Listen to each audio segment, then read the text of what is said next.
Всем большой привет и хочу вам задать сразу же вопрос. А что было бы, если бы Польша решила восстановить Австро-Венгрию в 1936 году? Пока вы пытаетесь понять вообще, как связана Польша, Австро-Венгрия, из чего вдруг она ее захотела восстановить, позвольте вас познакомить с модом, где завезли новое древо фокусов на Польшу.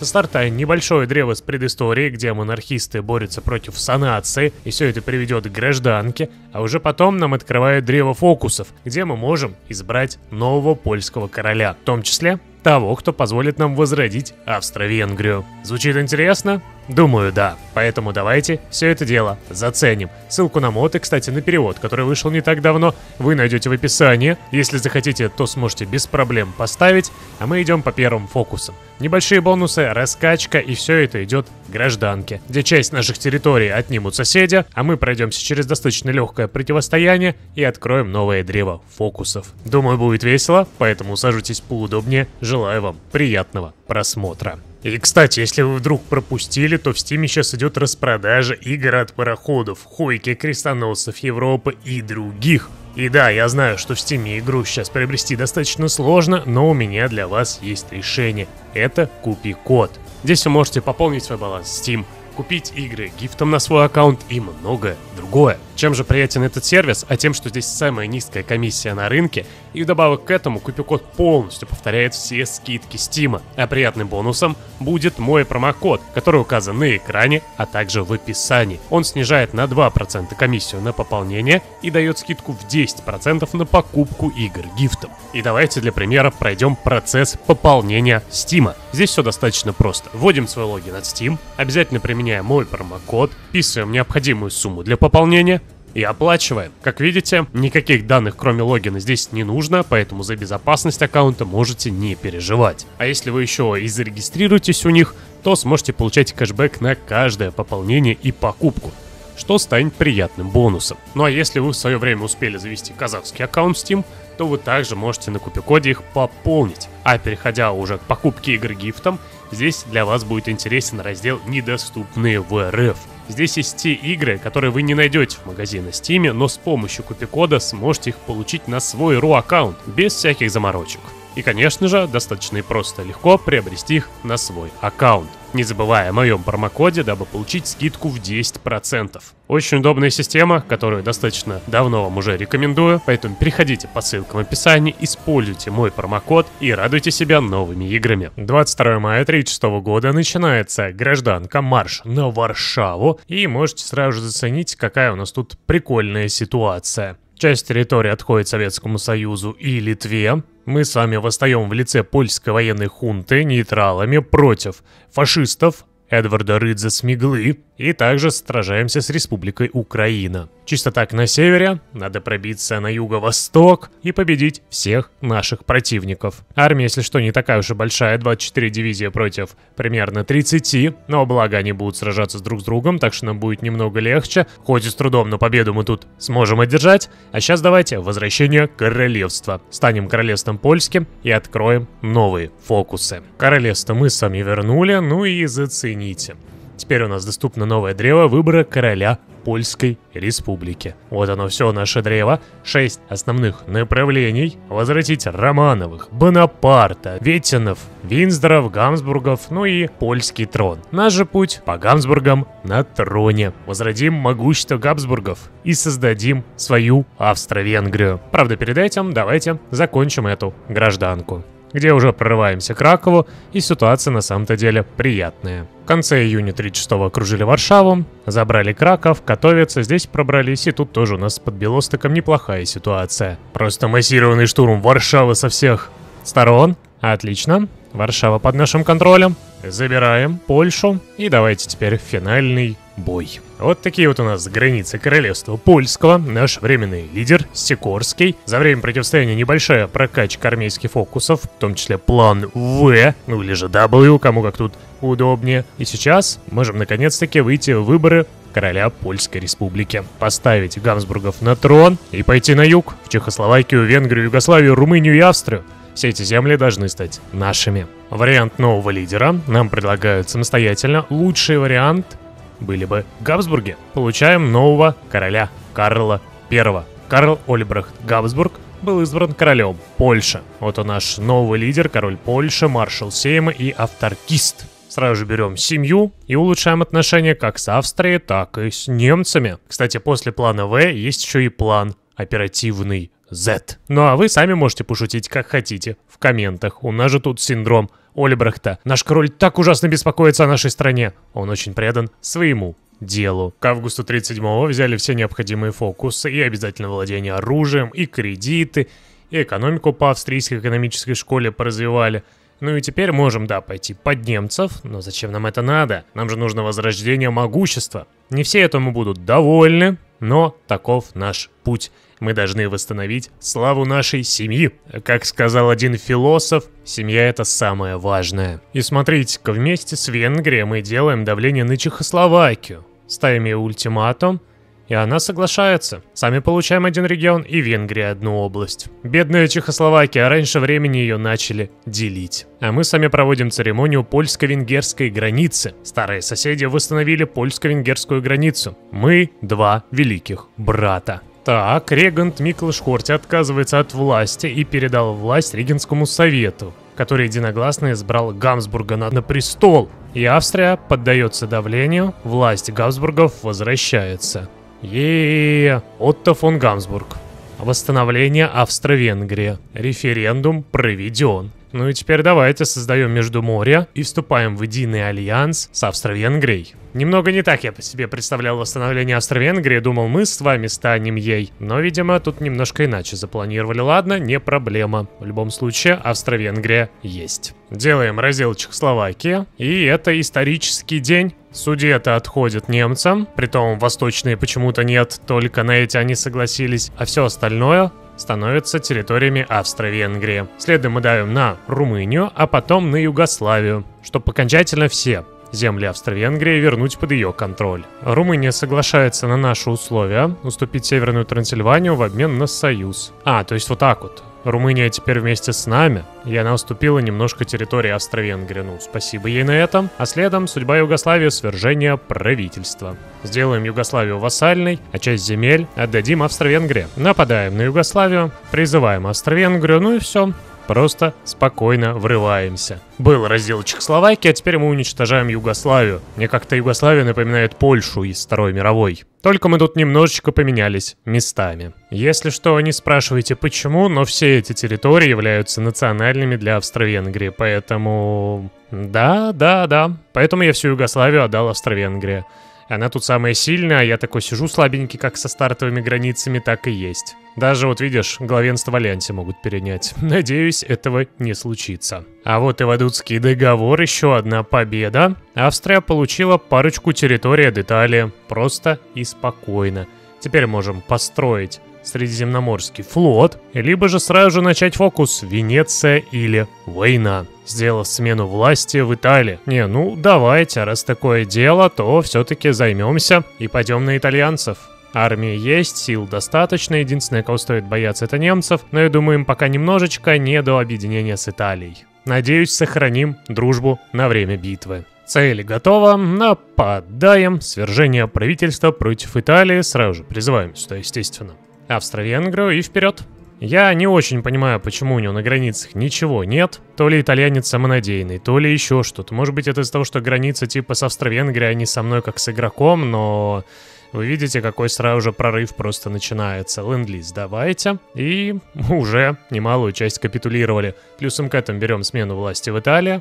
Уникальное решение, где мы попросим итальянского короля сотрудничать с нами. Август 38-го. Посмотрите, север Италии уже наш. Потери 2000 против 126. Ну а шаблон почти стартовый. Это 9 пехоты, арта, саперка, артиллерия и рейнджеры. Больше ничего такого, а мы уже с вами уничтожаем все тут по дороге. Я так понимаю, Италия имеет смысл полностью все же забирать под себя. Давайте, кстати, еще один котел сейчас организуем. Ну и это как бы победа. Вся итальянская армада уничтожена. Смена власти готова. И если что, на будущее это нам просто открывает возможность власть в колониях сделать и новую власть в Италии, когда мы будем владеть всеми этими территориями. Сможем прописать себе новых вассалов. Все же пробились на волевых в Италию и все. Все территории станут нашими, ровно как и весь их флот. Если что, по ценам на мир, это встроено в этот мод, что типа игрок управляет распределениями всех территорий. Но забрали мы это все не просто так, делаем власть в колониях, получаем здесь вассалов и делаем новую власть в Италии. У нас тут военный протекторат королевства Ломбардия, военный протекторат Папского княжества, и у нас здесь королевство Сицилия. Единственное, что мне радует, Сардиния. Свободная и чисто под Польшей. Основных противников мы уничтожили, а дальше у нас свержение, как ты видишь, против Соединенного Королевства, Франции, Албании, Болгарии, Греции, Турции, Саудовской Аравии, Йемена, Омана, Ирана. Мы должны взять под свой контроль Ближний Восток и Балканы. О, воспоминания о Риме своеобразные. Ну да ладно, почему бы и нет. А тут, по решению литовского конституционного кризиса, получаем возможность напасть на Литву, а потом еще и создать, да, королевство польско-литовское и получить национальные провинции бывших регионов Речи Посполитой. Пробиться, конечно, через 2 провки будет еще тем удовольствием, но, надеюсь, справимся. У них, считай, чисто пехота. Да, армия прибывает, и все. Мы, наконец-таки, начинаем давить все это добро. Вперед сюда. Вперед в Каунас. Здесь также делаем котел из армии Литвы, и все. Их сопротивление сломлено, но мы продолжаем идти дальше, забираем Вильнюс, и скоро возродим Польско-Литовское королевство. И решение нам, к сожалению, недоступно, потому что, да, Мемель же уже немецкий, а значит, хочешь земель, уничтожай немцев. Ну, это, кстати, хороший вариант. Целей у нас как таковых нет, но можно было бы и заняться. Забрать немецкий флот, получить немецких рекрутов и потом уже пойти уничтожать всех остальных. Ладно, планы придется отложить. Я же нейтрал, я не могу оправдать войну на немцев. Поэтому пока раскачиваемся. Немцы здесь вообще идут на Нидерланды, на Бенилюкс уже. Они, видимо, не получают цели на нас. Это немного странно, но да, немцы съедают Бенилюкс, и, видимо, даже без битвы с Францией. Что немного странно. И, кстати, да, лишь Люкс остался живым, потому что здесь гарантия от британцев, а все остальное немцы забрали. У них теперь и флот хороший, и колонии есть. Может быть, на этом немец остановится. Имперский крестовый поход начался 22 апреля 1939 года. Нападаем, нападаем, нападаем. И тут не нападаем, Турция немного неудобной страной выглядит. А кто у нас там еще? Йемен, Иран, Оман, Турция, Ирак, Саудовская Аравия. Ну ладно, пока ограничимся Балканами, цели другие неистекаемые, там посмотрим, как начать с ними. Веселье. Хорошо, что я не пошел дальше в атаку, потому что Советы оправдывают цель против нас. Конечно, 295 дней, но... нормально. Сейчас с Балканами разберемся. И потом, видимо, будем держать атаку Советов. Осталась тут только Греция. Я забираю все территории под себя, хоть это и некрасиво, потому что здесь вот есть фокус один, который пишет: не делайте марионеток и не освобождайте страны на конференции. Чтобы наилучшим образом использовать контент, по возможности используйте решение для создания марионеток. Поэтому пока вот так вот. Я решил, что можно схлестнуться чуть пораньше с Советами и дал гарантию независимости Финляндии. Ну давайте, Советы, вы нападете на них или же нет? В любом случае, финнов постараюсь защитить. И они, кстати, да, согласны к нам в альянс. О, сейчас еще и это организуем. Давайте, улучшение отношений. Пригласить в альянс. Все, мы теперь вместе. Есть, правда, небольшая проблема, что стоит сейчас вступиться, и Румыния тоже призовется, но давайте. Нападаем сразу же. Хотел бы я сказать, но у меня даже цель атаки не нарисована. Во, исправляем это дело, и теперь вперед. Красные колбочки, что были не мои, а моих союзников. А вот теперь нормальная атака пошла. Наши войска врываются. Если что, я немного модернизировал наш шаблон. Не вся армия, но она теперь с таким, с одним средним танком. С броней в 47 единиц, которая нам позволяет неплохо жить. И мы, да, возвращаем, между прочим, свои национальные территории. Попутно еще защищаем, между прочим, финнов, на которых и напали. Делаем также здесь небольшие котлы, и в целом наша атака очень успешна. Первые рубежи Советов, считай, скинули, ну а дальше, надеюсь, пойдет все получше. Хотя укрепов они тут наделали очень много, прям стараются, стоят, держатся. Но мы вроде как потихонечку отбиваем. Есть шанс даже небольшой котел организовать вот тут вот сейчас. Так что вперед, вперед, вперед. Киев, Минск тоже забрали. Нам все же активно здесь помогают еще и союзники, но Афины держатся. Молодцы. Да, котел все-таки сделан небольшой, но организован. И ох, как же много ивентов. А падение каждой территории. 580 тысяч на 52. Почти каждый город, который берем, сразу же. О, ничего себе, Польша смогла. Польша такая сильная, забрала все эти земли. Да, весело, конечно, звучит, ну да ладно. Просто это немного выглядит странно, что прямо о каждом поселке сообщают в местных новостях. Февраль 40-го, добрались до Москвы, здесь уже поджимаемся вовсю к Ленинграду. Здесь так вообще уже бои за Сталинград сейчас начнутся, и Кавказ, по большей части, переходит под наш контроль. Ну, тут, знаете ли, неудивительно. Такая большая армада на советов. Мы с вами, Австро-Венгрия, Румыния, тут еще вассалы, здесь еще финны. Тяжеловато им. Ну и мы, знаете ли, тоже идем не особо быстро. 500 тысяч потерь на 1 300 000. Солдат теряем только в путь. Заканчивается март 40-го года, и у нас с вами 5% до победы. Горький, Казань, я думаю, этого должно хватить до финалочки. Плюсом к этому здесь еще Румыния пробирается к Баку. Сами мы тоже к Куйбышеву идем. Ну и на севере финны с союзниками почти добрались до Мурманска. В 40-м году, я думаю, одержим победу. Хотя более веселая, что я предложил защиту Либерии, она согласилась стать нашим вассалом. Ладно, польская колониальная кампания ширится. А мы с вами получаем мир. В ночь с 8 на 9 апреля. Все территории переходят под наш контроль. Здесь я предлагаю забрать свои национальные территории, а остальное все просто сделать вассалом. Единым и сильным.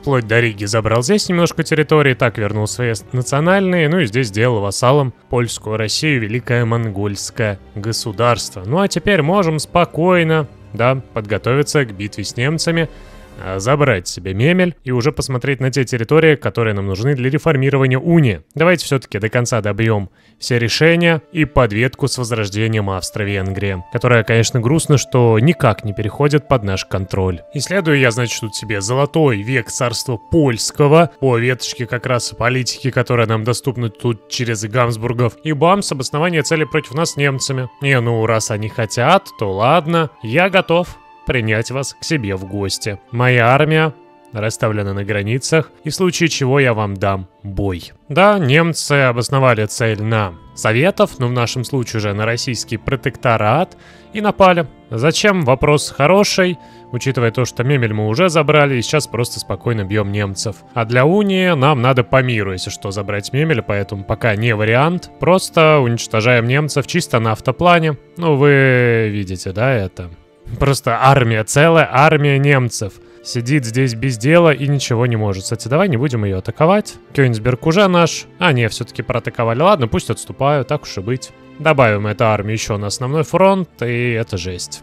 Если что, вот такой вот шаблончик. Тот же самый, который показывал ранее. Падение Берлина. Ничего не остановит польскую военную машину. Ну, разве что только в мечтах и фантазиях.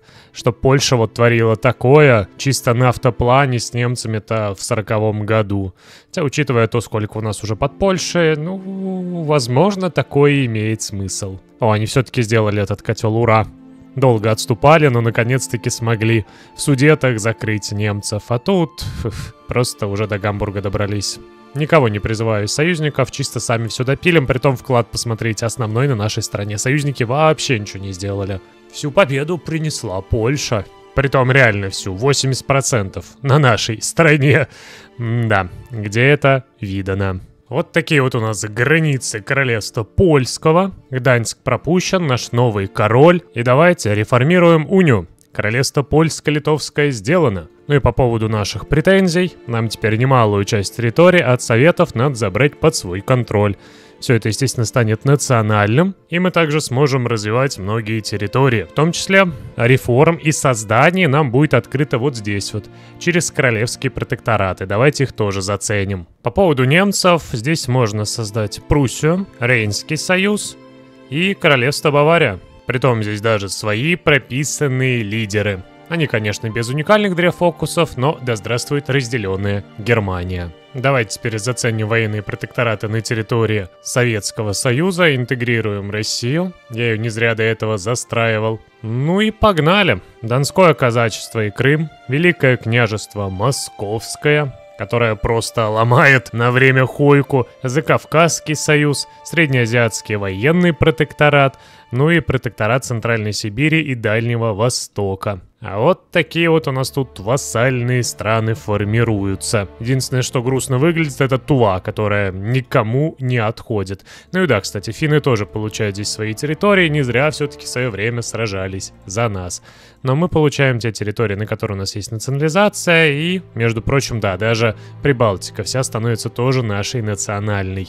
Ну и так-то это все захваты. Дальше у нас тут только улучшения, дополнительные бонусы, больше народа. И вообще с советами мы могли воевать вот здесь вот, получив еще и бонусы хорошие на добровольцев. А так, все основные фокусы из древ у нас сделаны. Вот такой вот у нас путь. Австро-Венгрия из Польши. Мы сами создаем Австро-Венгрию не в очень красивых границах, с очень странными национальными территориями, с имбовыми, конечно же, фокусами, делим Италию на множество территорий, забираем Балканы и можем идти так-то дальше покорять Ирак, Турцию, продвигаться в Саудовскую Аравию, бить и Соединенное Королевство с французами, но учитывая ту имбу, которую мы уже имеем, и то Междуморье, которое на январь 41-го, смотрите-ка, это просто жесть. Это прям конвейер по уничтожению всего и вся. Идейно интересно. Но геймплейно, конечно, ожидалось большего. Но я доволен, по крайней мере, тем, что я создал Австро-Венгрию. Разрешаю в комментах шутить на этот счет. Поддержите ролик своим лайком, оставляйте комменты. Ну и до скорых встреч в новых видео. Надолго с вами не прощаюсь.